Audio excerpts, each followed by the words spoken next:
Welcome to the Film Florida podcast. I'm John Lux, and I'm the Executive Director of Film Florida. Before we get to our interview, if you're not already a member of Film Florida, please consider joining at filmflorida.org. Please also consider going to our website and donating $20.24 for our 2024 fundraising campaign. Visit the Film Florida merchandise page at filmflorida.creator-spring.com to purchase Film Florida t-shirts, sweatshirts, coffee mugs, and more. All merchandise proceeds go to the Film Florida Filmmaker Grant and Scholarship Fund.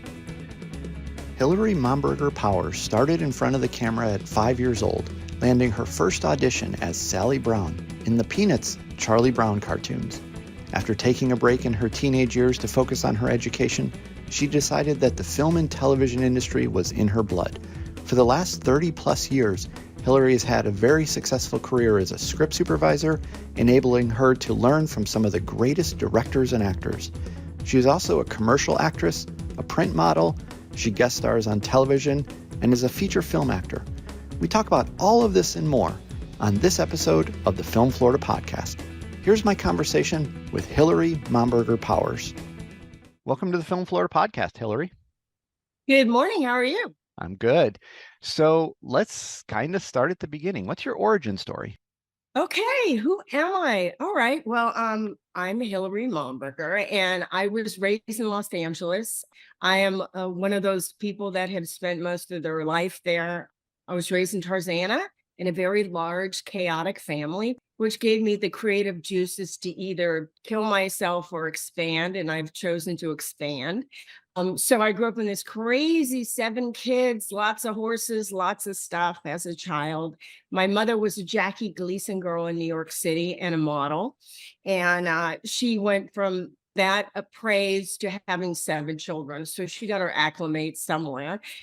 So as a kid, when we were in Los Angeles, she wanted to put her children into the film industry. And so she loaded 4 of us into an old station wagon, and we drove down to Hollywood. We were living in Tarzana, which was about 20 miles away from Hollywood. And at the time, there were like 2 lanes on each side, and it was like 20 minutes to get to Hollywood. Now it's like 2.5 hours to get to Hollywood. So anyway, so we loaded up and we went to an agent, and all 4 of us got signed. We had no clue what we were doing. I was 5 years old. My sister was 8, my brother was going on 10. So we just got this agent, and my first audition, I went to go audition with this guy named Charles Schultz and Bill Melendez. I had no clue what I was doing. I was just a little girl that just loved meeting people. I'm super personable. That's one of my gifts God gave me, but it can be a curse sometimes too. But Sure. I went ahead and met this guy, and I didn't have to do lines. It wasn't like I had to audition. He just wanted to see if my personality fit with his kids that he was working with. Mhm. And lo and behold, my first audition, I booked Sally Brown in cartoons, Charlie Brown Peanuts, which like at the time I had no idea what I was doing. Right. I just happened to be very, whatever you call it, luck, you call it the hand of God. I don't know. I just was very blessed to where I would go on an audition and it wasn't work. And I think that's the key to anything is don't go in trying to get something, just go have fun. Mhm. And then life surprises you. And I would go on these auditions, and I booked a lot of commercials as a kid. Of course, there was only 4 channels. Right. But that's kind of where I started, is in Los Angeles. So how long did you play Sally Brown? From when I was 5 till I was 12. Okay. My voice changed at that point. Sure. At any point during that time, did you actually realize what a role that really was, or was it years later that you figured it out?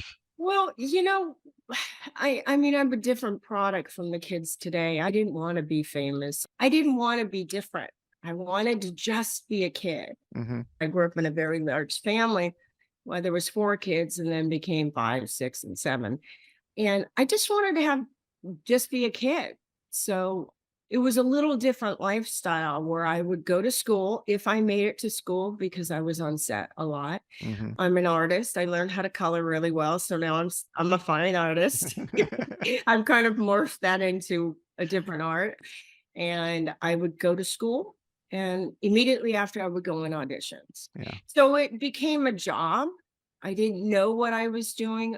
And I was a little embarrassed of it because they would say, "Aren't you on TV?" And I go, "No, no, no, that's my sister." Uh-huh. It's kind of Wow. a little bashful when it came to that. But until my 30s, I didn't realize what a big deal it was. I kind of left that life behind and tried to forge to something else. And we can talk about that. But I just ended up, at realize that, wow, this is kind of cool. And Yeah. now I'm super proud. It's like when people say, "Will you sign something?" Absolutely. Oh my gosh. I'm just as excited about being a cartoon character as they are meeting me. So it's kind of like a both a refreshing thing when someone acknowledges what I've done. When you record stuff as Sally, was that with the other kids? Were you always by yourself? How involved in the entire process did that go? Either Charles Schultz or Bill Melendez, who I have fond memories of both of them, especially Bill Melendez. I would sit on his lap like a little girl and twist his mustache because he had like a Salvador Dali mustache. I thought it was the coolest thing since, White Toast. But we did not go into the same room together because they wanted to capture your character as it was and put it in with the other kids. We respond to whomever's next to us and we sometimes become like them Sure. because we want to be accepted and loved. And that's Hmm. what the whole Peanuts character was about. Like each individual kid had their own stuff going on Right. and they all accepted each other, sometimes begrudgingly. Like I picked on my brother all the time, Charlie Brown, but Mm-hmm. I still loved him like he was my hero, which is but he would take Bill Melendez or Charles Schultz we would go in individually. The only time that I recollect being together is when we would sing together Mm. because there was some stuff where we all sang. So we would Yeah. all get in the room because that's actually needs to be more like each other. Right. So it sounds better. So he would use us individually so he could capture our character as Very single. cool. Very cool. Now, you Mhm. worked in the industry until your early teens, and then you decided to focus on education. So, in your late 20s, though, you enrolled at UCLA for film. Mhm. What was the UCLA experience like, and how did you get your acting experience to prepare for these type of studies? Well, when I had kind of left a band in my film because I, had one of those little episodes, like one of those slash me too-ish things happened in my early 20s. And I thought, oh, I can't go down this road. I'm too vulnerable for this world. I left a school and I have one of those crazy backgrounds as a little Hollywood child backgrounds, good girl turned bad, Hmm. cut to stealing cars, arrested for assault and battery, robbery. I'm one of those good girls. Ah, And then, and then it flipped around. I ended up getting sober and my life switched. And I went back to college and went back to high school, went to college, went to nursing school and worked in clinics and such because I LVN and it didn't satisfy me because I'm an artist. hmm. And so I ended up going to art school downtown and I got a job working at a paste up and layout. It was to make movie posters. Oh, And I was working on this movie poster and I thought, God, I want to go back and work in film. And that was my aha moment. Like every road leads to where you're supposed to go to. It wasn't a hmm. waste of information, waste of education, because I still use it. I use my art in everyday life. I had a mentor at the time because I was, I think everybody needs somebody to look up to. She was really great with me. I said, I have one more semester of art school and I don't want to do it.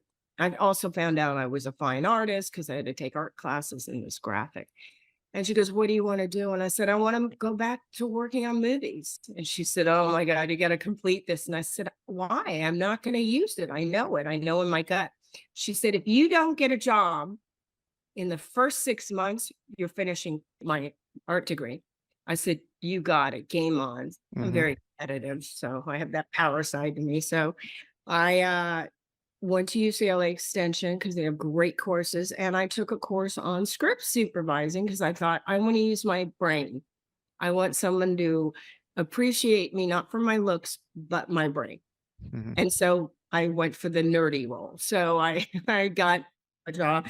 And then within the first 6 months, it took me about 9 months to learn the craft. And within the first couple months, I got a job on a little Disney short film. And I thought, bam, I'm in. And it Uh-huh. was just job after job for no money. It's one of those, you got to do what you love or don't do it. Right. I was so excited to be back in, but not in front of the camera because I just emotionally was not in that place. I didn't have the armor on and I was just a little bit too vulnerable. Yeah. But I knew if I focused on keeping everything in order on set, which is what a continuity does, we Yeah. keep the continuity of the whole movie. And I grew up in this chaotic, alcoholic, crazy family. I'm the middle child. It's a great role for me because I always knew what was going on. And I thought, okay, take who I am and use it for where I want to go. And Mm. that's how I became a script supervisor. Now we've had voiceover roles, we've had acting roles, Mhm. and now we are with script supervisor. Most people probably understand if they're listening to the podcast what a script supervisor does, but for those that may not, like give the definition, like explain what that role is on set. Okay. So when everybody's got there's the art department, there's the makeup and the hair and the set dressing and the production designer and the props, things that you hold that actors use or whichever is on set. And a movie is shot out of continuity, meaning if I have 10 scenes, one day may do scene 7 and 4 because of location, everything's on a schedule for money, and everything is shot out of order. Yet the movie may go for 25 scenes, let's say in a 100 scene movie, maybe only one day. So, and you're jumping all over the place. So, my job is to basically man the script. The actors make sure that that I help them with their lines and I make sure the continuity matches, meaning the hair, the makeup, what he was looking like. Let's say he stepped from the inside of the house to outside, but I don't shoot the outside for 6 weeks.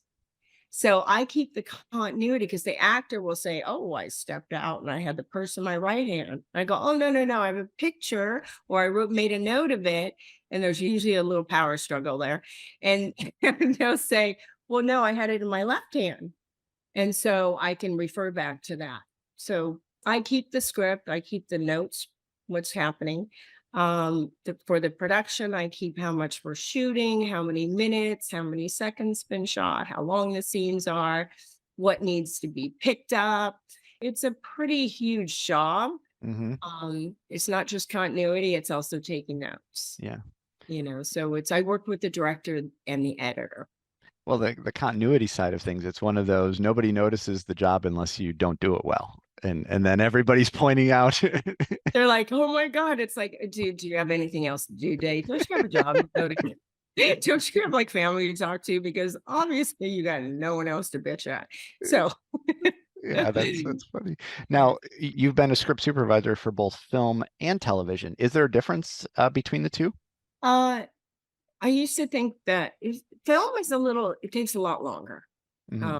There's a more art form to it. And I say that with 100% respect because I'm a writer also on the side, but film is a little bit more art piece, I'm going to say. Television is really fast. Like you are go, go, go. I mean, I worked on a Tyler Perry show a couple years ago. I can't even remember the name. I worked on so much stuff, but where we did 24 episodes in 14 days, Yeah. which used to take 6 to 9 months. And we were shooting 125 pages a day. And it's like, go, go, go, go. We felt the cameras were just rolling all. It was insanity.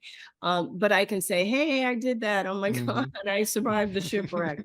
Um, go team disaster, self-abuse. I'm in. So it's really fast. If you want to improve your craft, get on a TV show. Yeah, yeah.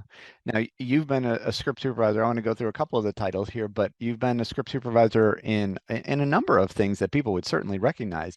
The Help, Spider-Man 3, Everybody Hates Chris, Grey's Anatomy. Do you have any favorite on-set stories that you can share from any of those productions? I had a lot of fun on the Fast and Furious.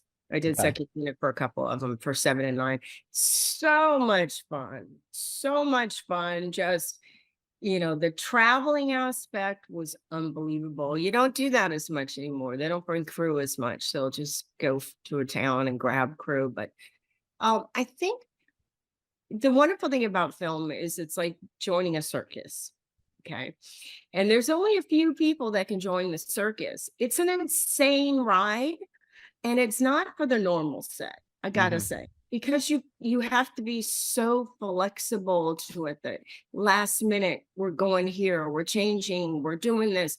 And if you have a consistent like that homestead personality, it may be a little bit too wacky, but it's like joining a circus. So you get this whole family unit. You get to know people really quick because you're stuck in a tank for 14 hours. So you end up learning about people and finding out other people's path. And it's fascinating because a lot of people come from so many different places.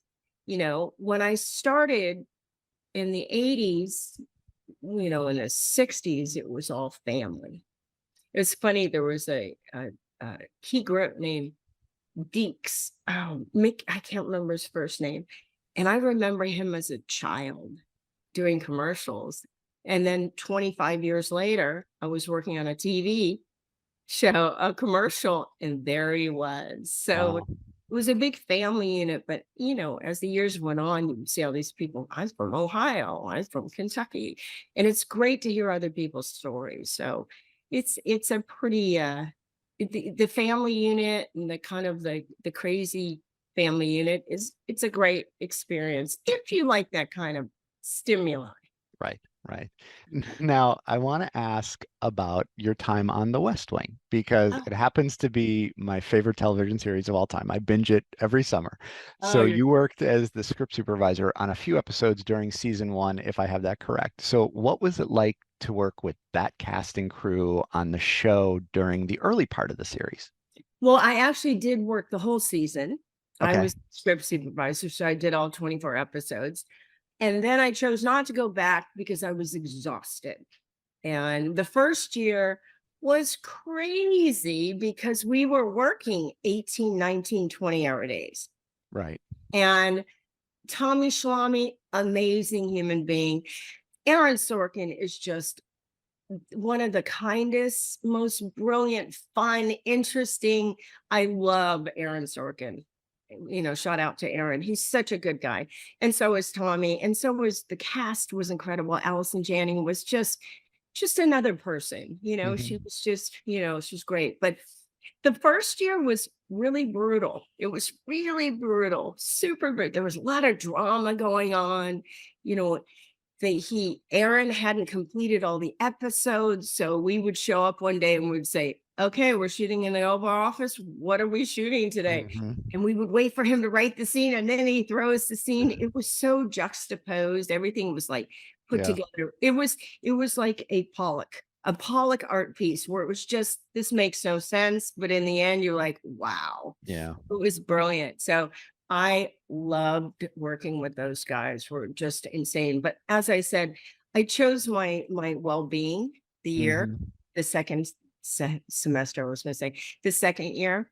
And later on, I was given the gift to work on Studio 60. So I got Yeah. to work with Matthew Perry and Tommy Schlamme and Aaron Sorkin again. And I worked on that season. And that's only went one season. So that was from this great, great, great show where the world was like in awe to Yeah. this TV show where it didn't go too well, but it was okay. Right. Like we all just put 150% into it. And it was just like I said, I love working. Tommy Schlamm is a fantastic director, brilliant.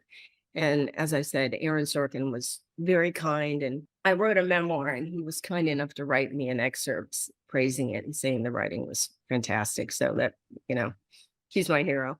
Well, I mean, let's stick with an Aaron Sorkin question. You know, the writing style of The West Wing is unique and has inspired many writers, you know, since then. Can you talk more about working with the specific material? Were there any challenges that came from specifically Aaron Sorkin's writing because it is so Oh, precise? he From is a script supervisor standpoint, yeah, oh my exactly. God. I needed to get somebody in to help me because there was so much continuity and we were working this crazy, like I said, crazy schedule. And we would do a lot of Steadicam. A Hmm. Steadicam is the camera that's you put it on your body, and as you walk, it films it as if you're the fourth wall. Yep. And we would do these Steadicam shots The that were, famous walk and talks. yeah, with Dave Comides, who's one of the most amazing Steadicam operators and a great DP. If you ever have a chance to work with him, hey Dave, he's a great guy. So we would do these Steadicams, and we would have to go from one room to the other, to the other, to the other, and it would have to all. So there's a lot of matching, a little insanity, and someone would walk in the wrong place, and Aaron was he's really meticulous. That's why he is the king. Hmm. If they would say we walked into the office, and someone would say we walked into a office, that was it, cut. Hmm. Every A is the, and specifically you had to be on point. Like if I were acting in it, I would have been fired. Bingo. I'm too creative. They would go out. So my job was I had to get everybody to be on book. And I was like, Aaron would say, don't you let these actors not say my words. I put them on the page for a reason. I'm like, aye, Captain. Off with their heads, mate. But yeah, so that was really challenging. It was like, oh my God, did I miss a word? Did I miss an so I had actually somebody come help me to keep it either watch the continuity or keep an ear. And they knew that. So they ended up getting two people by the Yeah. second season. So the first year I got all the lashings and they learned a lot of stuff on my model. And then I was like, all right, guys, I know it's going to be less painful, but I think I need a break. So I think Yeah. I worked on movies after that where we'd shoot 4 scenes a day instead of 30. It was crazy. Now, shifting gears just a little bit, you also worked on a few episodes of Everybody Hates Chris. And funny story is that Vincent Martella, who played Greg, was a guest on our podcast last season. And so do you have any interesting onset stories of your time with Everybody Hates Chris? I worked the whole season, 2005. And yeah, I love Terry Crew. What a great guy. Funny. And then I had a lot of fun on that. And then I had a lot of tragedy. My father had died during that. And that's why I didn't go back. It died. And I had a lot of family stuff to deal with. So I'm on Everybody's Hates Chris. And we're going through this. This is the new thing with Paramount. We have to take sexual harassment classes on Mm, everybody. They're very meticulous in the film industry, everybody, because there's so much inappropriateness that goes on constantly. hmm. So we go to the sexual harassment class, and guess who has to be there? Chris Rock. And he was so funny. Like it was an entertainment just to go to this class. I was like, oh my God, I could have sold tickets for this. It was Wow. like, how lucky am I? And Chris Rock is great. And I'm not uptight, so I can laugh at anything. So anyway, it was just hilarious. And it's just great to work with a really fun, creative, playful crowd. And it wasn't so uptight where the words had to be, on book. You would see a lot of personality come out. So Yeah. Vince had a lot of personality. It was a lot of fun. I Yes. had a good time Yes. on Well, and you and he have a lot in common, as it turns out, where he played a cartoon character for years as well. So that Right, was, right, yeah, right. yeah. Hillary, you've had kind of an interesting combination where you read scripts as an actor, you also read scripts as a writer, you read scripts as a script supervisor. I bet you have a really good ability to be a script doctor and see what works and what doesn't work. Tell me about that. Actually, bingo, that's what I do on the side, is because I've read probably 40,000 scripts, and I'm not exaggerating, even possibly more. And I've been through the process with, like I said, worked with Aaron, I've worked with, David O. Russell during his script changing, and I've worked on TV sets where we do revisions. And because I've read so many scripts and because of my craft, I can take a script, which I have people send me scripts, and they say, "Can you clean this up?" Well, it takes me 2 hours because my eyes train to clean up crap. So I could say, well, if you move scene 4 to 17, the continuity is going to work better. And your character in scene 2 is not linear. And by scene 77, I don't even know who he is. So maybe you need to keep up the continuity, and I can help with the dialogue to make it match from the beginning of the script to the end. And so going and cleaning up and saying, none of this dialogue works. I mean, it's not an insult. It's just saying, do you want this to bam? And I also read so many scripts. I know how to start things. I know how to finish things. It's like, oh, I remember the scene with Jack Lemmon. Boom. Oh, I remember this scene with Rita Rudner. Oh my God, that was a funny line. I could tweak that one so I can throw stuff in for people. And so it's an art. It's an absolute art. It's fun. I love doing it. If any of your listeners have scripts they need cleanup, I'm there. Well, Like I and said, I have 33 years as a script supervisor and an actor my whole life. Yeah, it's like being a journeyman. I learn because I've been in the trenches. and talk about it from the opposite side now, where there are times when people will take that feedback and think you're calling their baby ugly. So there's an important part within our industry where you have to take the feedback, and it's not a personal attack on you. It's just trying to get the final product from point A to point B to point C. How do you, like, talk about the importance of people that receive your feedback on actually receiving it and not just thinking, oh, well, she doesn't know what she's talking about. Right. Well, the good thing is I'm an artist and I also write, and I'm a painter, and I can see how I have to be open to suggestions. And if you're coming to me in the first place, is telling me that you're open. It's not what you say, it's how you say it. Hmm. If I said, "Hey, listen, your script is shit," you're gonna go, "Oh." But if I can come in there and say, "Can I suggest something?" Because you have to be open to this suggestion. And let's look at it this way, and let's look at it this way.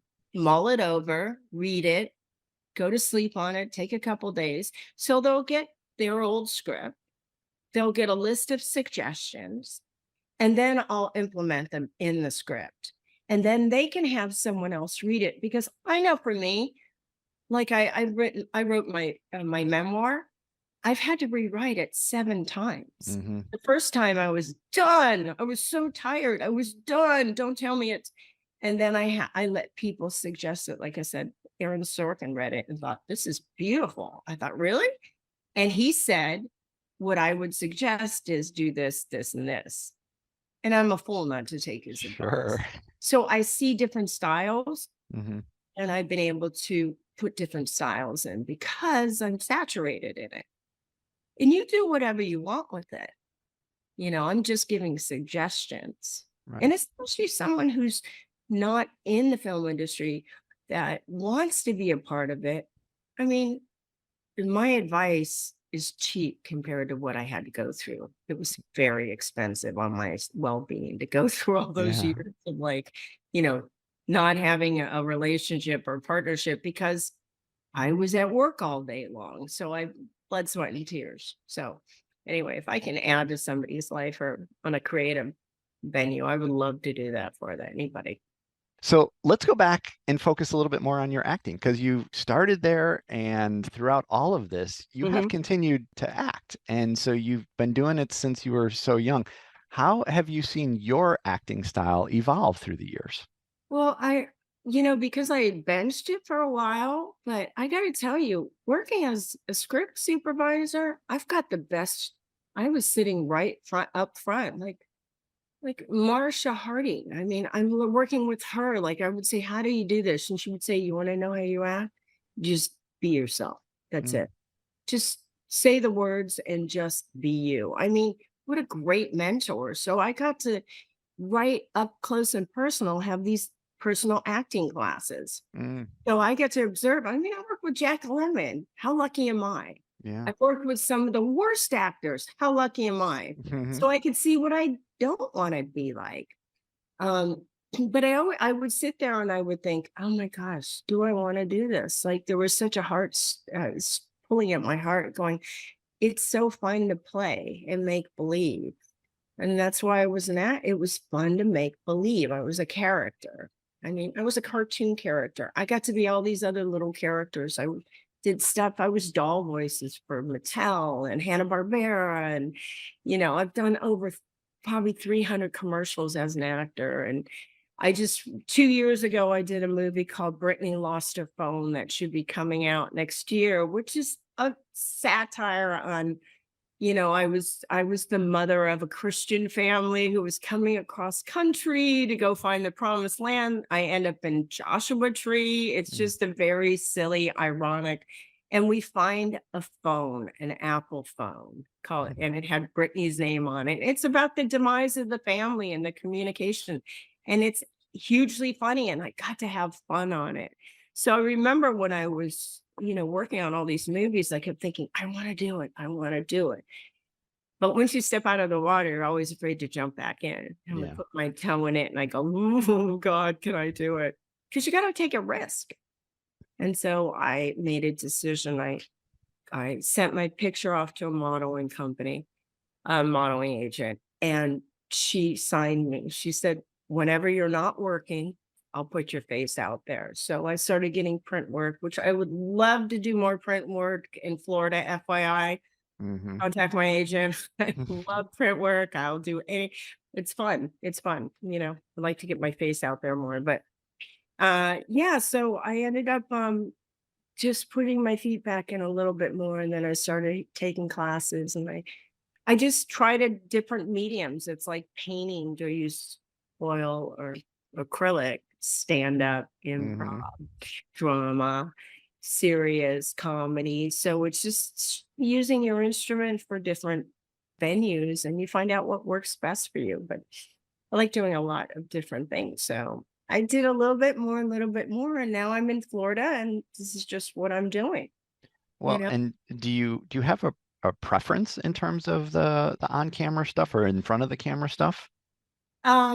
Comedy is easy because I'm just such a dork and I don't care if I look bad. Like I will distort my face and I don't care. I will dress fat, ugly, just I don't care. I don't care. Like my ego's like smashed 100 times.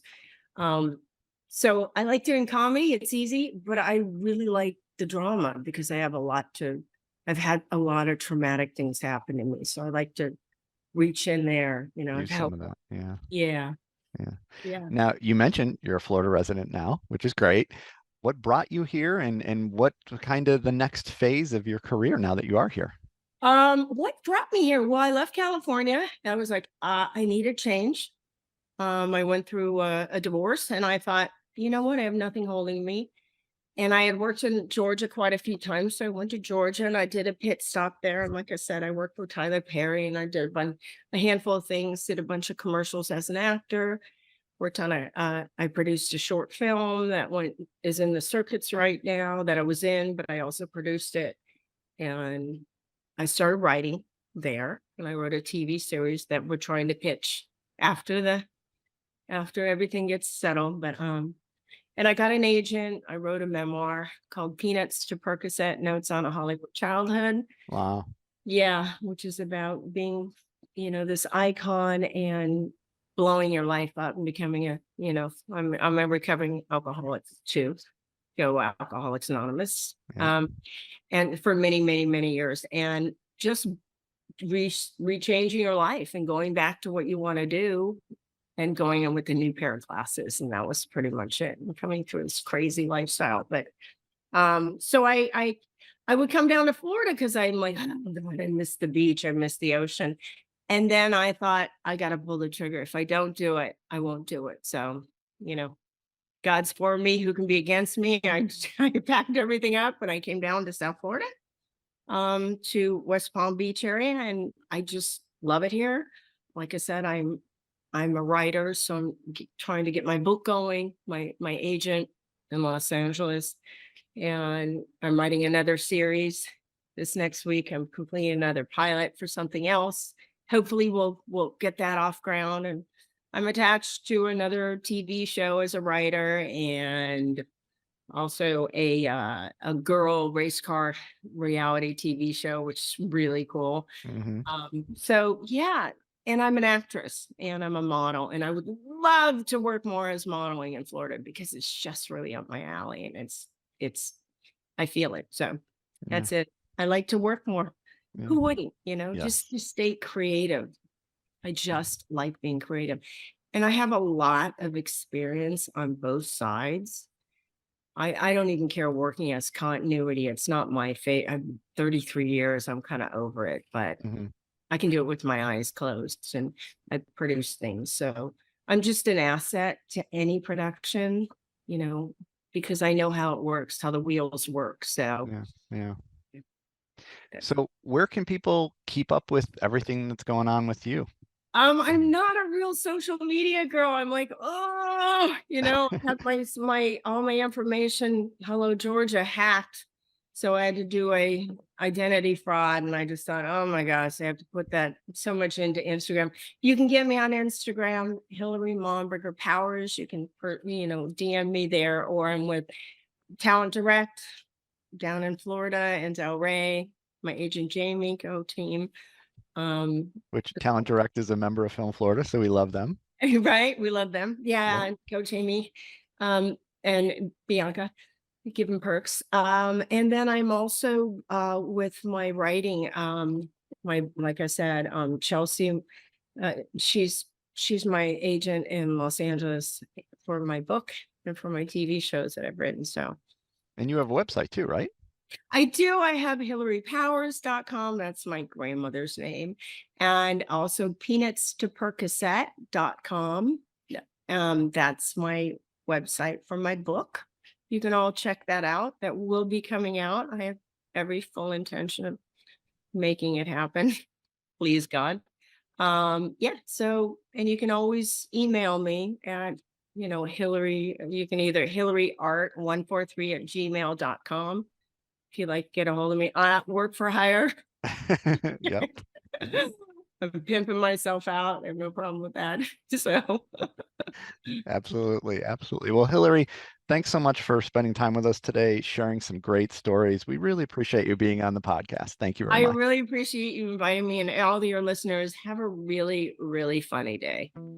Thanks for listening to the Film Florida podcast. For more information about Film Florida, go to filmflorida.org and like or follow our social media pages. If you're not already a member of Film Florida, please consider joining at filmflorida.org. Please also consider going to our website and donating $20.24 for our 2024 fundraising campaign. Check out the Film Florida merchandise at filmflorida.creator-spring.com, and please remember to subscribe, rate, and review the podcast.